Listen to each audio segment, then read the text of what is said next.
my name is Kat, and today I'm talking about the new releases of August I'm looking forward to, and the other books I'm planning to read this month.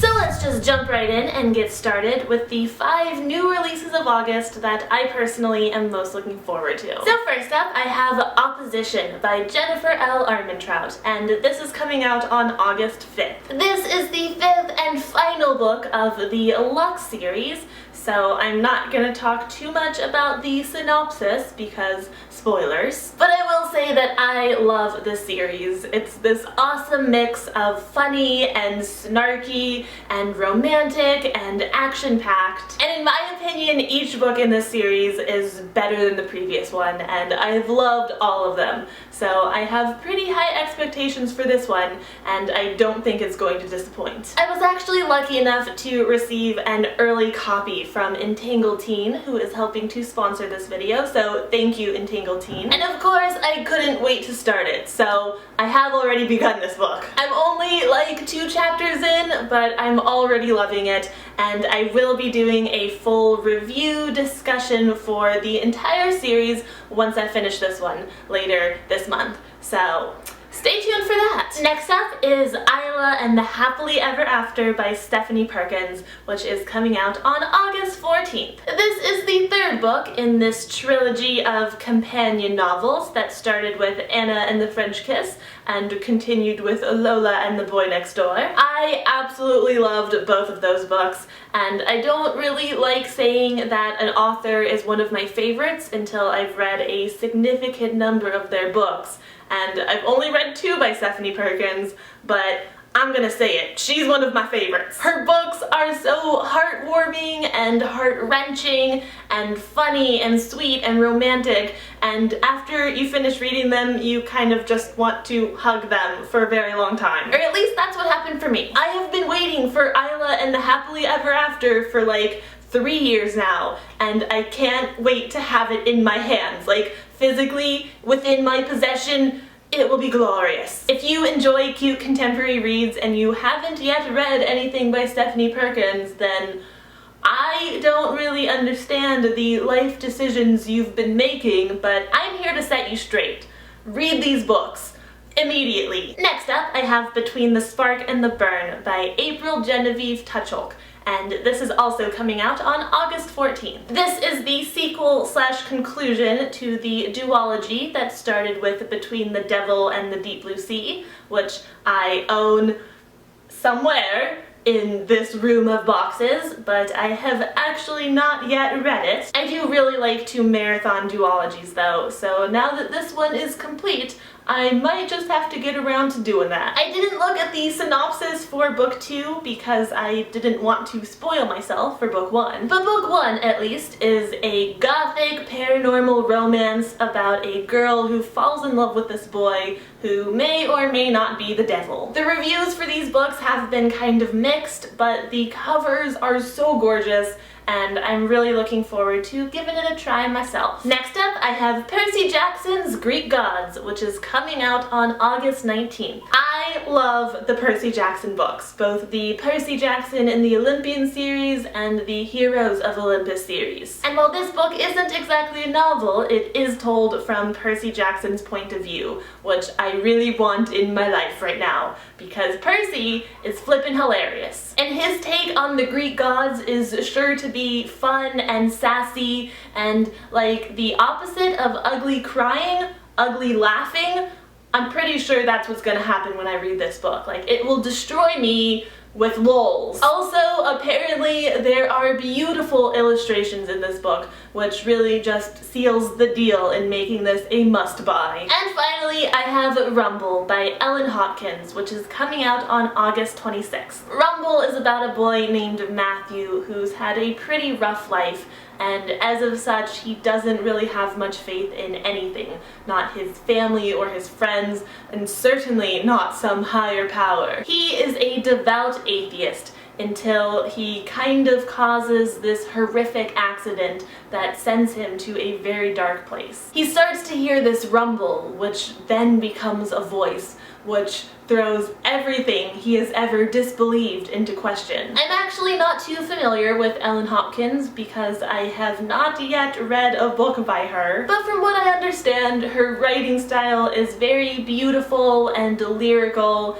and her stories tend to deal with tougher topics. I do tend to prefer the lighter side of realistic fiction, but I am very intrigued by the premise of this one, and I have been meaning to read an Ellen Hopkins book for a while, so I might just give this one a go. So those are the 5 new releases of August that I'm most looking forward to, and now I want to talk a little bit about the other books at the top of my TBR this month. I'm not going to get into a ton of depth with these because I have a lot of possibilities and I'm not really sure in which direction my reading mood will take me. So first is one that I'm actually definitely going to be reading, and that is The Night Circus by Erin Morgenstern. This has been on my TBR shelf forever, and I've had so many people encouraging me to pick this up for so long. This month, I'm finally going to be reading it. Mostly because this is the Booksplosion Book of the Month pick for August. This month we did a viewer's choice. On our Goodreads group page, we set up a poll where each of the Booksplosion members nominated a book, and then we let you guys vote on which one we should do. And The Night Circus won by a landslide. And even though this one wasn't actually my nomination, I'm still really happy to finally be reading it. And it seems a landslide of you guys are also happy about this. Next up is my nomination, and even though it didn't win the Booksplosion poll, I do still really want to read Landline by Rainbow Roll. I actually started listening to the audiobook version of this as I was driving my U-Haul across the state, and surprise, surprise, I like audiobooks? Like, it's not a medium I'm very familiar with. I've only listened to like 2 audiobooks in my life, but I was really enjoying it, and I'm looking forward to listening to more. I'm not going to read this. I will not be reading this book. I'm going to be listening. And if you think you might be interested in giving an audiobook a go, and you haven't already signed up through one of the other 10,000 YouTubers currently promoting Audible, I have an affiliate link you can use. If you go to audibletrial.com/katietastic, you can sign up for a free trial, get a free audiobook, and it really helps me out. So if you're interested, that link is in the description if you want to check it out. Maybe download Landline and listen along with me this month, or they have like 150,000 other options. You can really get any audiobook you want. Actually, for those of you who are familiar with audiobooks, if you have any recommendations for good ones, please let me know in the comments, because I'm really enjoying this new exploration into the audiobook medium, and I would love to check out some more good ones. So hit me with your suggestions. Next up, I have 2 arcs for books that are coming out in September, so reading them now would be perfect for me to get out a timely review. I have Heir of Fire by Sarah J. Maas and The Iron Trial by Holly Black and Cassandra Clare. New books by some of my favorite authors. Do I really need to elaborate?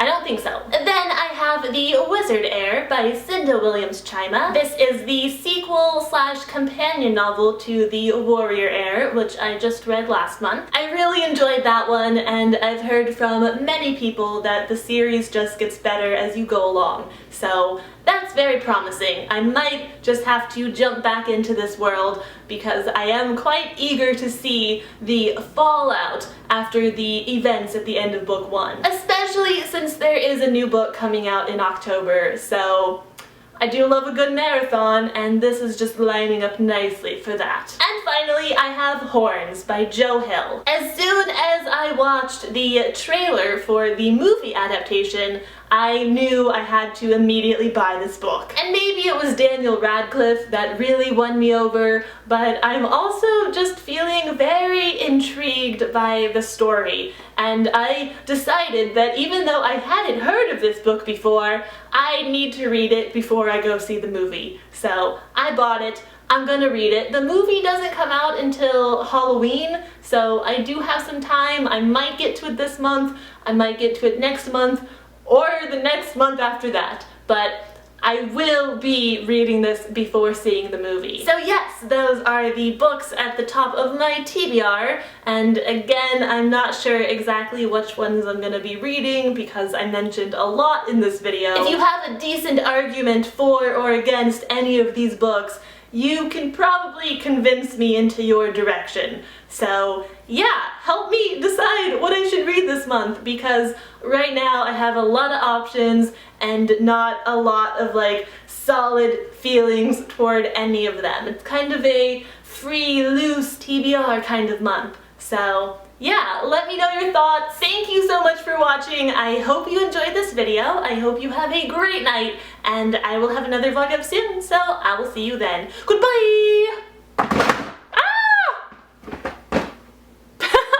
I hit a fan. I'm very looking forward to it. Very looking forward to it. You right at me with lols. And the iron trial. Trial. Oh, I should have just stuck with it. I need to like angle it properly for non-reflections. And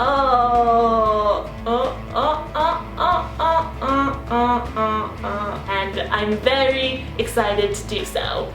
I keep saying excited when I try not to say excited. What other words are there? They all sound so not good enough. They sound like I'm just using a thesaurus. Pumped, enthused, stoked.